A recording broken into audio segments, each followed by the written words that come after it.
നിന്റെ മാത്രം സഖി ഭാഗം 18. ഓക്കെ റസിയ, ഞാൻ പറഞ്ഞു വരുന്നത് എനിക്ക് കുട്ടിയെ അല്ല റസിയയെ കുട്ടിക്ക് മനസ്സിലായി കാണുമല്ലോ അല്ലേ ഞാൻ പറഞ്ഞു വരുന്നത്. ഷെഫിൻ്റെ ജോലിയിൽ മുഴുകിയിരിക്കുന്ന പപ്പയ്ക്ക് അതിൽ സഹായിച്ച് പുതിയ ഓരോ ഐറ്റംസ് പരീക്ഷിച്ച് നോക്കുന്ന ഉമ്മ. പക്ഷേ ആ തിരക്കിനിടയിൽ ഒറ്റയ്ക്കിരുന്ന് നീറുന്ന മനസ്സിനെ ആരും കാണാറില്ല. കുറച്ച് സ്നേഹമേ ഞാൻ ആഗ്രഹിച്ചുള്ളൂ. അത് ആഗ്രഹിക്കുന്നത് തെറ്റാണോ കുട്ടി? പറയൂ. കൂട്ടുകാരുടെ വീട്ടിൽ പോകുമ്പോൾ അവരുടെ അച്ഛനും അമ്മയും അവരെ സ്നേഹിക്കുന്നത് കാണുമ്പോൾ വേദന തോന്നാറുണ്ട്. എനിക്ക് കിട്ടാതെ പോയ വാത്സല്യം ഓർത്ത്, സംരക്ഷണം ഓർത്ത്. കുട്ടിയെ കണ്ടപ്പോൾ എനിക്കത് കിട്ടുമെന്ന് തോന്നി. എന്തേ കുട്ടിക്ക് തരാൻ പറ്റില്ല എനിക്കൊരു ജീവിതം? എന്നിട്ട് എന്നെ സ്നേഹിക്കാൻ ഫൈസൽ പറഞ്ഞു നിർത്തി. കഴിഞ്ഞോ? അവൾ അവനോട് ചോദിച്ചു. കഴിഞ്ഞു, നിർവൃതിയോടെ അവൻ പറഞ്ഞു.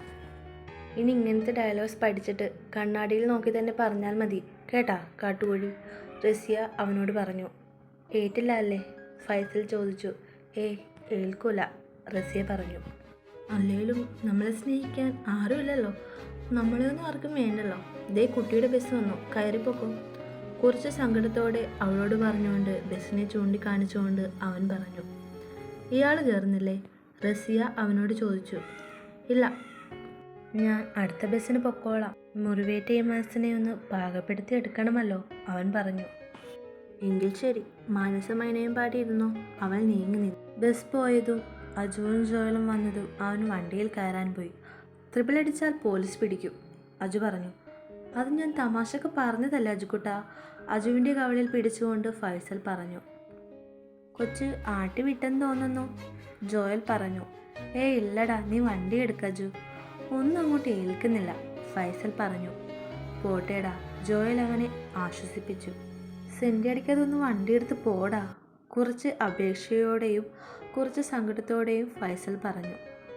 അതെ, അവളുടെ പേര് മേഘ്ന, ഫസ്റ്റ് ഇയർ ബികോം. അവളും സായുജും ഇഷ്ടത്തിലാണ്.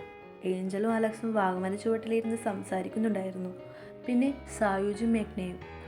അവർ അറിയാതെ അവരുടെ ഫോട്ടോ എടുത്തിരുന്ന കിരൺ ആ ഫോട്ടോ അവരെ കാണിക്കുകയായിരുന്നു. അത് കണ്ടതും വിക്രത്തിനും ആരോണിനും ഷിഗയ്ക്കും ആനിനും ദേഷ്യം ഇരച്ചു കയറി.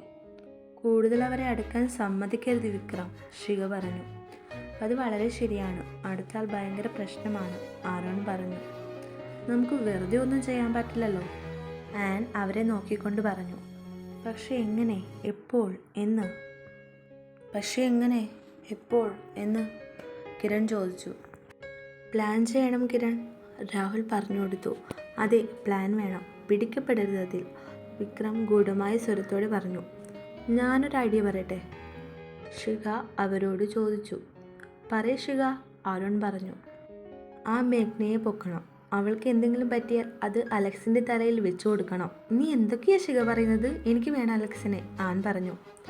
അലക്സ് നിനക്കുള്ളത് തന്നെയാ ആൻ, ഞാൻ പറയുന്നത് നീ ഒന്ന് മുഴുവനായി കേൾക്കൂ, ഷിഗ പറഞ്ഞു. നീ പറയ്, ആൻ അവൾ എന്താണ് പറയുന്നതെന്ന് അറിയാൻ കാതോർത്തു. ഞാൻ പറഞ്ഞില്ലേ, ആ മേഘ്നയെ പൊക്കണം. അവൾക്ക് എന്തെങ്കിലും പറ്റിയാൽ അത് അലക്സിൻ്റെ തലയിൽ വെച്ചു കൊടുക്കണം. സായുജ് അതറിയുമ്പോൾ അവനോട് ദേഷ്യമാവും, ഏഞ്ചലിന് വെറുപ്പും തോന്നണം, ഷിഗ പറഞ്ഞു. പക്ഷെ കേസായാൽ, ആൻ ചോദിച്ചു. ആവില്ല ആൻ, നിനക്ക് അവൻ്റെ അച്ഛനെ അറിയില്ലേ? സമൂഹത്തിൽ നല്ല പിടിപാടുള്ളതാണ് അദ്ദേഹത്തിന്, അതുകൊണ്ട് അങ്ങനൊരു പ്രശ്നം ഉണ്ടാവില്ല. അഥവാ കേസായാൽ തന്നെ ആ പുള്ളി അതൊക്കെ കൈക്കൂലി കൊടുത്താണേലും ഒഴിവാക്കും. അങ്ങനെ അലക്സും തന്നെ ചതിച്ചു എന്ന് സായുജ് വിശ്വസിപ്പിക്കണം. അത് അവനൊരു ഞെട്ടൽ ഉണ്ടാക്കിയേക്കാം. സായുജിനെ ആ സെൻറ്റിമെൻറ്റിൽ ഞാൻ എന്നിലേക്ക് അടുപ്പിക്കും. നീയോ അലക്സിനെ എങ്ങനെയെങ്കിലും സ്വാധീനിക്കണം. അങ്ങനെയെങ്കിൽ ആരോണിനെ ഏഞ്ചലിനെ എളുപ്പത്തിൽ നിന്നിലേക്ക് അടുപ്പിക്കാൻ പറ്റും. അതിന് വിക്രം, നീ മേഘ്നയെ എവിടെയെങ്കിലും ഒളിപ്പിക്കണം. ഇനി അതിനനുസരിച്ചുള്ള കളികൾ നമ്മൾ കളിക്കണം, ഷിഗ പറഞ്ഞു നിർത്തി. കൊള്ളാം ഷിഗ, എൻ്റെ അനിയത്തിക്ക് ഇത്രയ്ക്ക് കഴിവുണ്ടായിരുന്നോ? വിക്രം അത് പറഞ്ഞതും ഷിഗ കുറച്ച് പൊങ്ങി. എന്താ ഏട്ടാ ബൈക്ക് നിർത്തിയത്? ഹിമ അവനോട് ചോദിച്ചു.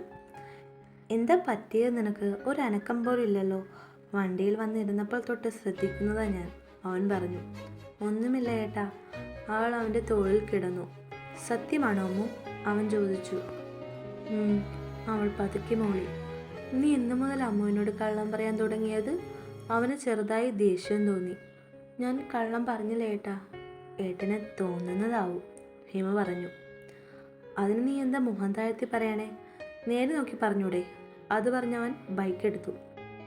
എന്തുകൊണ്ടോ അമ്മുവിൻ്റെ മറുപടി അവന് തൃപ്തികരം ആയിരുന്നില്ല. വീട്ടിലേക്കുള്ള യാത്രയിലു ഹിമ ശ്രീയെക്കുറിച്ചുള്ള ചിന്തയിലായിരുന്നു. അവൻ്റെ ഈ മാറ്റം അവളിൽ ഒരുപാട് വേദന നിറച്ചു. അമ്മുവിൻ്റെ ഈ മൗനം സായുജിൽ സംശയം ഉളവാക്കി.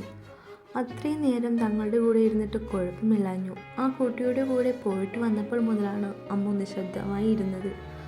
എന്തായിരിക്കും അമ്മുവിന് പറ്റിയത്? അവൻ്റെ മനസ്സിൽ അതൊരു ചോദ്യചിഹ്നമായി മാറി. രാജേശ്വരിയുടെയും കാർത്തികേയൻ്റെയും വിവാഹ വാർഷികമാണെന്ന്. അതുകൊണ്ടാണ് ശ്രീ മിന്നുവിനെയും ലച്ചുവിനെയും കൂട്ടി അങ്ങോട്ട് പോയത്. അവരുടെ അച്ഛനമ്മമാരും കൃത്യസമയത്ത് അവിടെ എത്തി. രാം കുറച്ച് വൈകിയാണ് വന്നത്. അച്ചു ഇല്ല എന്നൊരു കുറവേ അവിടെ ഉണ്ടായിരുന്നുള്ളൂ. ബാക്കിയെല്ലാം കൊണ്ടും നല്ല രീതിയിൽ തന്നെ അതാഘോഷിച്ചു. മറ്റന്നാളല്ലേ പെണ്ണിൻ്റെ വീട്ടിൽ പോകുന്നത്?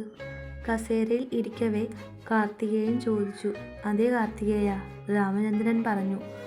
അവരെ സംബന്ധിച്ചാൽ രാമിൻ്റെ കൂടെ വിച്ചുവിനെ നടത്താമായിരുന്നു, മുത്തശ്ശി പറഞ്ഞു. അത് കേട്ടതും ഭക്ഷണം കഴിച്ചുകൊണ്ടിരുന്ന വിച്ചുവിൻ്റെ നിറകെ കയറി. ചുമയോട് ചുമ. എൻ്റെ വിച്ചു ഒന്ന് പതുക്കെ കഴിക്കി. വിദ്യ അവൻ്റെ നെറുകയിൽ പതുക്കെ കൊട്ടി പറഞ്ഞു. ഞാൻ പതുക്കെയാണ് കഴിക്കുന്നത്, അമ്മയെ നോക്കിക്കൊണ്ട് അവൻ പറഞ്ഞു.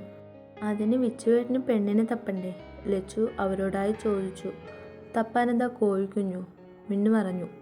മിണ്ടാതിരിക്കും പിള്ളേരെ, നമ്മുടെ അച്ചുമോളെ കൊണ്ട് വിച്ചുവിനെ കെട്ടിപ്പിച്ചാലോ? മുത്തശ്ശി അവരോട് അഭിപ്രായം ചോദിച്ചു. അത് കൊള്ളാം. വിച്ചുവേന് നല്ല ദേഷ്യം, അച്ചു ചേച്ചിക്ക് നല്ല വാശി. ദേഷ്യക്കാരൻ്റെ വാശിക്കാരി പെണ്ണ്. അത് പറഞ്ഞു കഴിഞ്ഞതും ലച്ചു എല്ലാവരോടുമായി എങ്ങനെയുണ്ട് എന്ന് പിരികമുയർത്തി ചോദിച്ചു. അവരുടെ ഭാവം കണ്ടപ്പോൾ മനസ്സിലാകാത്ത പോലെ ഇരിക്കുന്നത് കണ്ടതും ലച്ചു പിന്നെയും പറഞ്ഞു. എന്നാൽ കലിപ്പൻ്റെ കാന്താരിയാക്കാം. നിങ്ങൾ കേട്ടിട്ടില്ലേ ഇതൊക്കെ? പറഞ്ഞു കഴിഞ്ഞതും ഒരു ഉരുള ലച്ചുവിൻ്റെ വായിലേക്ക് വെച്ചു കൊടുത്തു. ഇനി വാ തുറക്കരുത്, കഴിച്ചിട്ട് എഴുന്നേറ്റ് പോയി ലച്ചു കുച്ചു. വിച്ചു അത് പറഞ്ഞുകൊണ്ട് കൈ കഴുകാൻ എഴുന്നേറ്റു. അല്ല മോനെ, ഞാൻ കാര്യമായിട്ട് പറഞ്ഞതാണ്, മുത്തശ്ശി വിച്ചുവിനോട് പറഞ്ഞു. കാര്യമായാലും വെറുതെ ആയാലും എനിക്കിപ്പോൾ വിവാഹം വേണ്ട, അവൻ അത് പറഞ്ഞ് എഴുന്നേറ്റ് പോയി. മുത്തശ്ശി വിഷമിക്കാതെ, നമുക്ക് നമ്മുടെ കയ്യിലുള്ള അടുത്ത ലിസ്റ്റിലുള്ള ആളെ വിച്ചുവേന് വേണ്ടി നോക്കാം.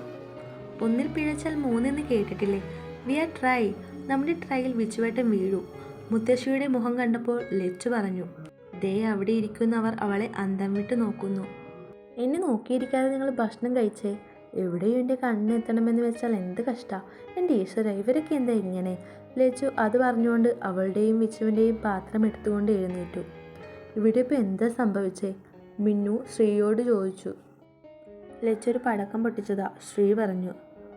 അത് കൊള്ളാം. വിച്ചു ഒന്നും പറഞ്ഞില്ലല്ലോ, മുത്തശ്ശി അവരോട് ചോദിച്ചു. അവനോട് നമുക്ക് ചോദിക്കാം അമ്മേ. അമ്മ ഭക്ഷണം കഴിക്കേ, രാമേന്ദ്രൻ പറഞ്ഞു. വിച്ചുമോനെ, അമ്മക്കൊരാഗ്രഹം, രാമുൻ്റെയും നിൻ്റെയും കല്യാണം ഒരുമിച്ച് നടത്താൻ. മോൻ്റെ മനസ്സിൽ ആരെങ്കിലും ഉണ്ടോ? രവീന്ദ്രൻ അവനോട് ചോദിച്ചു. എൻ്റെ അച്ഛൻ്റെ മനസ്സിൽ അങ്ങനെ ആരുമില്ല. ഞാൻ വിവാഹത്തെക്കുറിച്ച് ഇപ്പോൾ ചിന്തിച്ചിട്ട് പോലുമില്ല. അതുമല്ല, എനിക്കിപ്പോൾ ഒരു വിവാഹത്തിന് താല്പര്യവുമില്ല. അത് പറഞ്ഞവൻ മുറിയിലേക്ക് പോയി. രാത്രി കിടന്നിട്ടും വിച്ചുവിന് ഉറക്കം വന്നില്ല. കണ്ണുകൾ അടക്കുംതോറും കുസൃതി നിറഞ്ഞ ഒരു പട്ടുപാവാടക്കാരിയുടെ മുഖം അവൻ്റെ മനസ്സിലേക്ക് കടന്നു വന്നു. കൂടെ വിച്ചുവേട്ട എന്നുള്ള അവളുടെ വിളിയും. സിദ്ധുവേട്ട, എഴുന്നേൽക്ക്. അത് പറഞ്ഞുകൊണ്ട് ലച്ചു സിദ്ധുവിനെ തട്ടി വിളിച്ചു. സിദ്ധു കണ്ണു തുറന്നതും മുന്നിൽ നിൽക്കുന്ന ലച്ചുവിനെയാണ് അവൻ കണ്ടത്. സ്വപ്നമാണോ യാഥാർത്ഥ്യമാണോ എന്നറിയാൻ അവൻ കണ്ണു തിരുമ്മി ഒന്നുകൂടി അവളെ നോക്കി. ദാ സിദ്ധുവേട്ട ചായ. അവൾ അവന് നേരെ ചായക്കപ്പ് നീട്ടി. അവൻ അവളെ അതിശയത്തോട് നോക്കി. സിദ്ധുവേട്ടന് ചായ വേണ്ടേ? ലച്ചു ചോദിച്ചു. വേണം, ഞാനൊന്ന് ഫ്രഷായിട്ട് വരാം, അവൻ കിടക്കയിൽ നിന്നും എഴുന്നേറ്റുകൊണ്ട് പറഞ്ഞു. എന്നാ ചെല്ലേ, എന്നിട്ട് വന്ന് ചായ കുടിക്കി, ലച്ചു പറഞ്ഞു. ഭാവിയിൽ തൻ്റെയും സിദ്ധുവേട്ടൻ്റെയും മുറി. അത് ചിന്തിച്ചവൾ അവിടെ മുഴുവനും നിരീക്ഷിച്ചു. ചായ താ പെണ്ണേ. ശബ്ദം കേട്ട ഭാഗത്തേക്ക് അവൾ നോക്കി. ചുണ്ടിൽ ചെറു പുഞ്ചിരിയുമായി സിദ്ധു അവളെ നോക്കി. അവൾ അവന് നേരെ ചായക്കപ്പ് നീട്ടി. നീയാണോ ചായ ഉണ്ടാക്കിയത്? ഒരു കവിൾ കുടിച്ചുകൊണ്ട് അവൻ ചോദിച്ചു. അതെ, ഞാനാ ഉണ്ടാക്കിയത്. എങ്ങനെയുണ്ട്? ലച്ചു ചോദിച്ചു. കൊള്ളാം, സിദ്ധു പറഞ്ഞു. ശരിക്കും? അവൾ അവൻ്റെ അടുത്തേക്ക് നീങ്ങിക്കൊണ്ട് ചോദിച്ചു. ആന്നേ, അല്ല, ചായ മാത്രമേ ഉള്ളൂ. അവൻ ഒരു കള്ളച്ചിരിയോടെ അവളോട് ചോദിച്ചു. ബ്രേക്ക്ഫാസ്റ്റിനുള്ളത് ഉണ്ടാക്കുന്നതേ ഉള്ളൂ, ലച്ചു പറഞ്ഞു. ആര്? ഒരു പുരികു ഉയർത്തി അവൻ ചോദിച്ചു. ആൻറ്റി. അമ്മയോ? സിദ്ധു ചോദിച്ചു. അതെ. ഞാനോർത്ത് നീയായിരിക്കും ഉണ്ടാക്കണമെന്ന്. ഞാനോ? ഉണ്ടാക്കിയത് തന്നെ, ലച്ചു മനസ്സിൽ പറഞ്ഞു. എന്താ ലച്ചു ആലോചിക്കണത് നീ? ഒന്നുമില്ല സിദ്ധുവേട്ടാ, ഞാനൊന്ന് അങ്ങോട്ട് ചെല്ലട്ടെ. ഇപ്പോൾ പോകണോ? എന്താ പോകണ്ടേ? നമുക്ക് കുറച്ച് കൊച്ചു വർത്താനം പറഞ്ഞിരിക്കാം ഇവിടെ. എന്തോ ഇങ്ങനെ? ആൾ അവന് നേരെ കണ്ണു ഓർപ്പിച്ചുകൊണ്ട് ചോദിച്ചു. ഒന്നുമില്ല ലച്ചു, നീ പൊയ്ക്കോ. അപ്പോൾ ഞാൻ നിൽക്കണ്ടേ? അവൾ അവനരികിലേക്ക് വീണ്ടും നീങ്ങി നിന്നുകൊണ്ട് ചോദിച്ചു.